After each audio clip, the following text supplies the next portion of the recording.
What's up? It's Weekly Metal Reviews. This time we're talking about the Contortionist and Tigray or whatever it's called. Intrinsic. Yes. Contortionist. Epic band. Fantastic band. Yes. If you don't know them, you're lost. Yes. So let's get into it. Tiny. Do I want to go? Sure. Alright. So, the first thing I noticed about this album is it's way more progressive than the first one. Yeah. In my opinion. Like, the first one was pretty progressive. This one is very, very progressive. Like, when we were listening to it, I thought it, like, changed songs. It was still the same songs, and Tyler said, you know, it's progressive as fuck when you think it's another song, but it's not. True. But either way, it's a lot more melodic, too. They stepped down from trying to be, like, very, like, some people considered their first album deathcore, and if you would try and call this deathcore, you are retarded. Yeah, I wrote a few notes where in a few songs. The first one I wrote stuff down about was Feedback Loop. And the first thing I noticed, as well as like just this whole album as a whole, is the clean vocals. His clean vocals, like, they weren't bad or anything from the start, but they have just improved a lot. And it's one thing I enjoyed about this band. I thought the acoustic guitar at the end was just, or the middle, I forget. Again, progressiveness, I don't know. I thought that was just a great addition and like a new element that this band added to what they do. The part where the like very staccato riff comes in, and then the drum beat gets more upbeat, like towards the end of it. It just picks up and it's really good. I thought that riff was brilliant. That's one of my favorite riffs off this album for sure. Sorry, excuse me.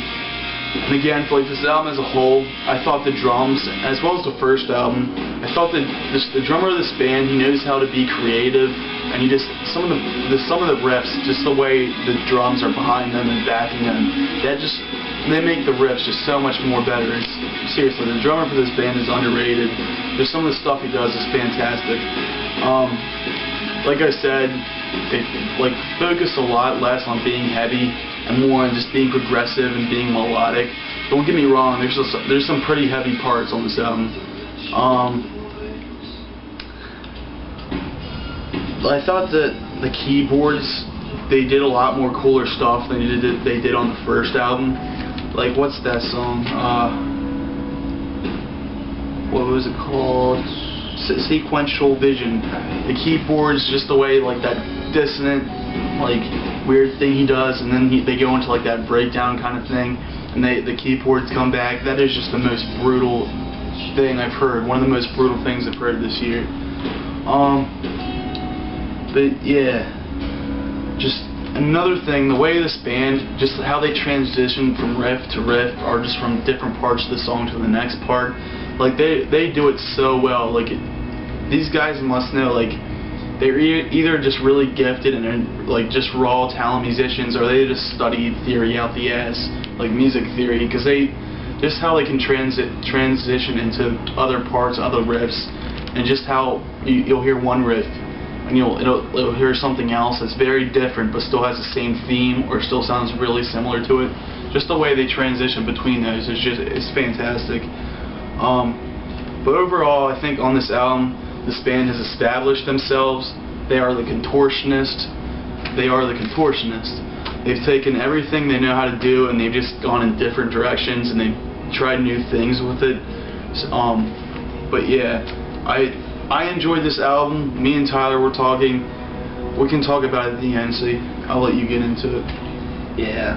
I really, really, really love this album. And for the first time I heard Hollow Movement, you know, when they first released that, and then the album came out, and I listened to it, and then I bought the album, and then I listened to it. Like, I've listened to this album a lot, and it's a damn fine album. And just to really hit on a point that Zach said, they're not as heavy.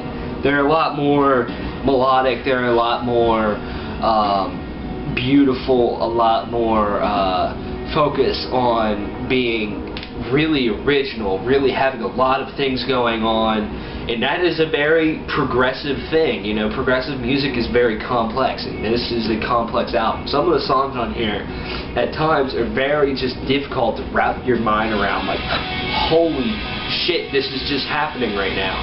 And like, I just think this album is just, it's a step forward for the band musically, and in their whole writing style. It's definitely kind of a step forward, just because of, they just showed off so much more that they can do on this album.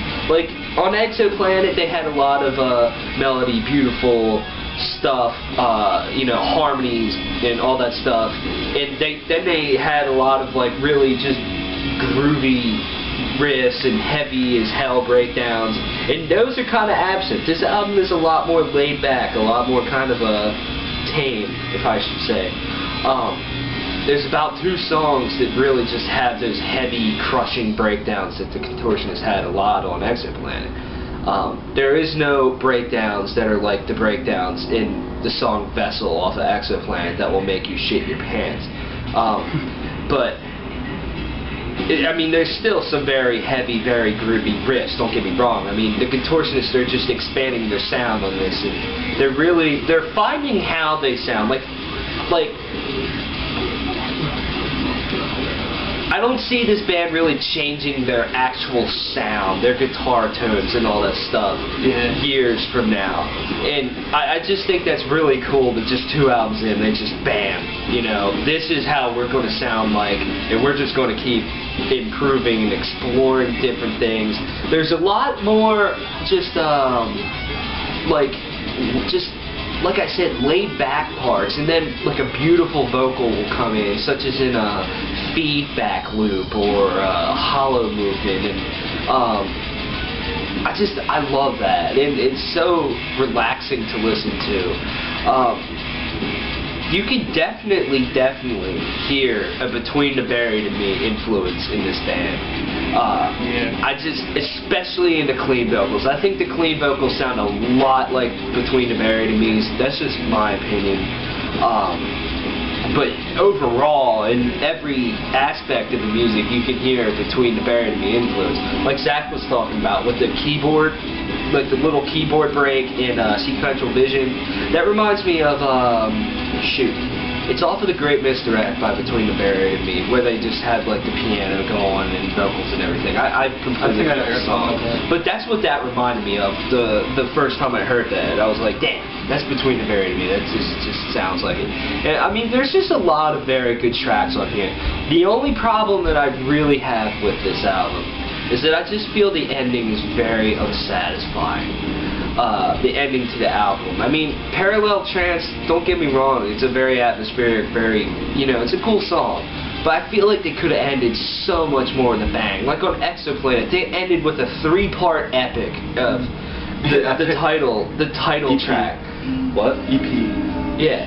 It was just, that was just an unbelievable ending to that album. And I feel this album is just, it doesn't end very well. I mean, don't get me wrong, there's nothing really wrong about ending with Parallel Trance. That's just a little thing that I'm disappointed about. This album is also a lot shorter than Exoplanet too, but it's that much shorter, isn't it? 10 minutes or so, I think. But overall, I dug the crap out of this album. But I will have to say, and it very, very much pains me to say, me and Zach were talking about this, that this was a little bit disappointing. And by saying we were disappointed, it's not that this album sucked cock. You know, this is a very strong album. It's just, after Exoplanet, which is one of my personal favorite albums of all time, I just expected a lot more, and I just feel like I got a little less than what I expected. But overall, this is a strong album. You should definitely check it out. I feel like it's sort of disappointing just because like Exoplanet, that's what like everyone knew the Contortionist to be, and I find that a lot with like bands releasing their sophomore album. Like, it can be really disappointing, but like if you get into a band like this is not anything like the Contortionist, but like I had a Title Fight review. If you haven't watched it, go check it out. Like they have a first album that's very aggressive. They have a second album that's very mellow. I got into them right when the second album was released, so I had a good idea of what Title Fight could be. And just because this band only had one album out, and then they have releasing a second album that's in the next direction, I think people can be disappointed. Like if this band had like 3 or 4 albums out, and this was their like 4th or 5th, I don't think it would be as disappointing. But just because, just listening to Exoplanet over and over again, and like just taking that in and knowing that Contortionist for that, I think that's one of the reasons why it makes it disappointing.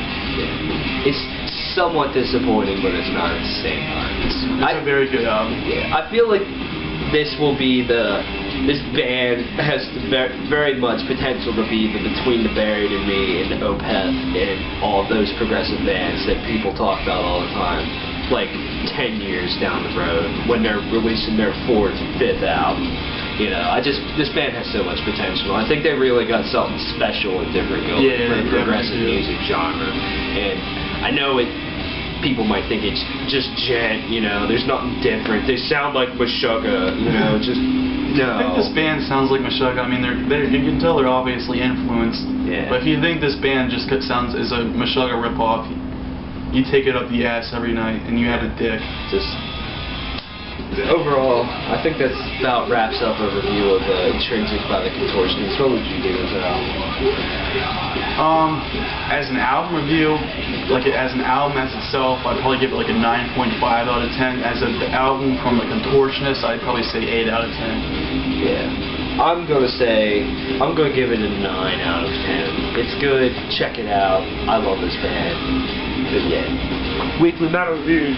Subscribe.